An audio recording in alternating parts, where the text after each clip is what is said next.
The American West is full of secrets, hidden gold, abandoned towns, and stories that refuse to stay buried.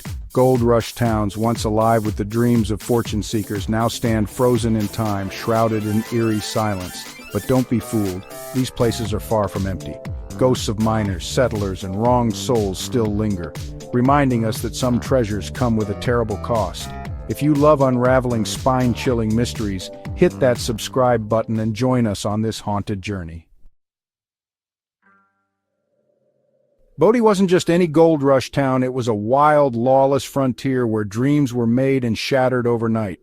In its heyday during the late 1800s, it boasted saloons, brothels, and enough greed to fill a dozen ghost stories. Today, Bodie is a ghost town in every sense. Wander through its dusty streets and you might feel someone watching from a window, only to realize no one is there. The Kane House is a hot spot for sightings. People swear they've seen a woman's face staring back at them in mirrors. Who is she? A maid Kane wronged, his mistress? No one knows, but her sorrowful eyes are unforgettable. Then there's the curse. Bodie's curse is famous among park rangers who regularly receive packages from visitors desperate to return souvenirs they stole. A brick, a rock, even a nail.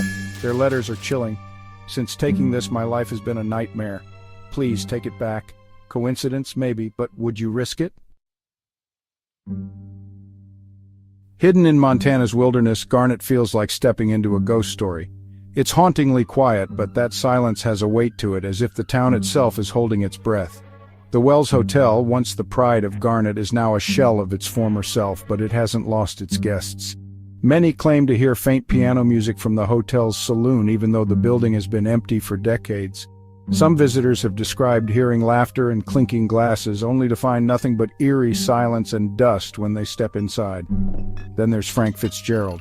He was a miner who died tragically in a cave-in. Locals used to talk about a lantern swaying in the woods at dusk, moving as if carried by unseen hands.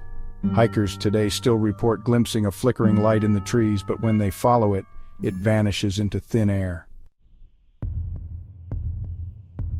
Perched high on Cleopatra Hill, Jerome was called the wickedest town in the West. It's easy to see why. With its bloody history of mining accidents, fires, and unsolved murders, Jerome is a magnet for the supernatural. The Jerome Grand Hotel, once a hospital, is the epicenter of the town's ghostly activity. Guests report hearing hospital gurneys rolling down hallways, phantom cries, and sudden bone-chilling cold spots. Room 32 is especially infamous. Objects move on their own, and some visitors wake up to the feeling of being watched. And then there's Headless Charlie, a miner who met a gruesome end when his head was severed in a freak accident. Locals say his ghost still wanders the streets, searching for what he lost. Several visitors have seen a headless figure stumbling through the shadows, only to disappear as they approach. Known as the richest square mile on Earth, Central City is full of gold, but it's the ghosts that steal the spotlight. At the Central City Masonic Cemetery, a woman known as the Lady in Black appears every year to lay roses on a grave. The grave belongs to John Edward Cameron, a wealthy man who died under mysterious circumstances. Who she is remains a mystery, but those who've tried to approach her say she vanishes into thin air. The Teller House Hotel is another haunted hotspot. Guests report hearing footsteps in the hallways when no one is there, and the ghost of a young woman is often seen gazing out of the windows.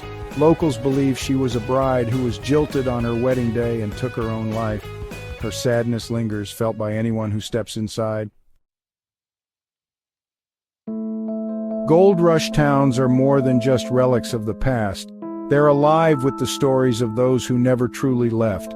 Their ghosts wander the empty streets, haunt the crumbling buildings, and remind us that some places hold on to their secrets forever. Would you dare to walk through these haunted towns? Or perhaps you already have. Let us know in the comments if you've experienced anything paranormal in these places. And if you haven't, you might want to add them to your bucket list. Just remember, not every treasure is worth finding.